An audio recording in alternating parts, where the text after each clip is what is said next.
Wala naman pong problema, kaya lang yung spring niya parang deformed. Lalaba po si nanay, no? At ako po yung nangungunsumi sa aking washing machine kasi po, kahit hindi naman siya nakadrain, tumatagas po siya. So, hindi po namin nagagamit ang aming dryer. No? I-dryer ko po para mapiga po siya kasi mahina na rin po yung kamay ko. So, ang nangyari po ay hindi po siya, nag-drain naman po siya, kaya lang, kahit hindi po siya nakadrain, ang ilalagay dito sa, ito po, ayan, nakadrain po yan, ayan.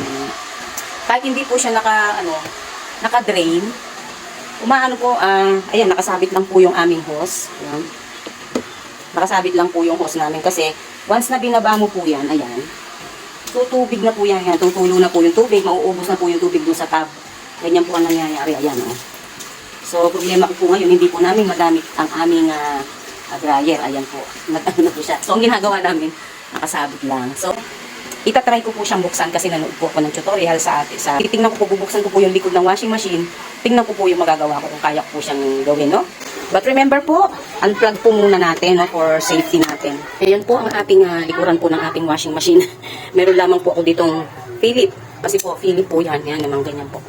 Itingnan po muna natin kung ano magagawa natin. Pag hindi ba, magpipilit, ano po? Kailangan po muna natin i-drain ng maayos, no? Yung wala po siyang tubig. Philip, palasin natin. Palasin. Lakasan ng loob to. Ayan po, nabuksan ko na. Ito yung kanilang nung tinatawag na draining plug yata ito. Yung iba kasi napanood ko, nakatayo lang sila dito. Hindi po sila ganito ang style at saka wala po silang mga ganito kasi niroroskas lang. So ito, kailangan nating i-unscrew yan para po makalas natin, no?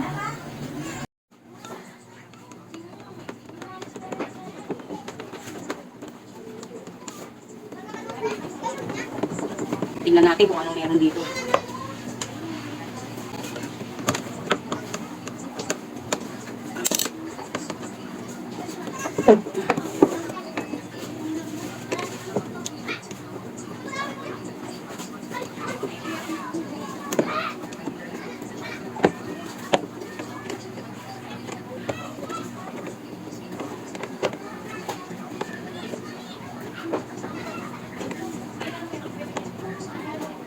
Po, natanggal na natin ang yan.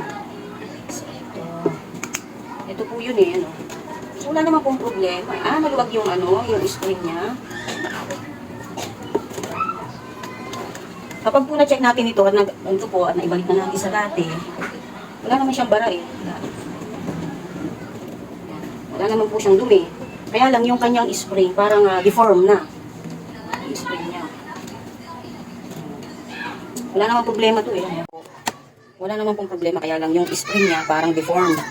Ayan, so wala naman po siyang bara. Napakalinis po ng ng kanyang tab. Ayan. Wala naman pong dumi. Baka po kailangan ng palitan itong spring.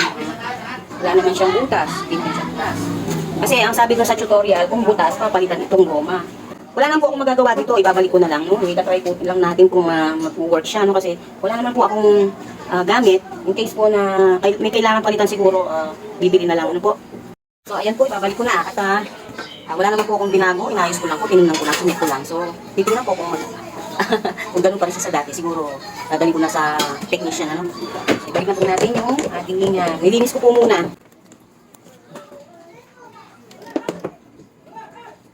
Yun.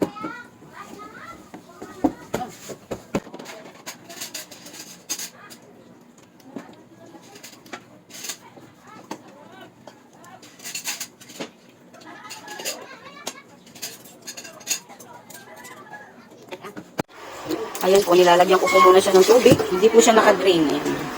Tingnan lang po natin kung mag-work po siya. Ayan, madami na po yung tubig niya, pero hindi po siya nagdi-drain. Ayan. Para successful po yung ginawa ko. Ayan. Hindi na po siya nagdi-drain. Ayan. Ayan, hindi na po siya nagdi-drain. Ayan, ang dami na niya po ng tubig. Kalahati na po. Hindi na siya nagdi-drain. Ayan. Parang successful yung ginawa ko.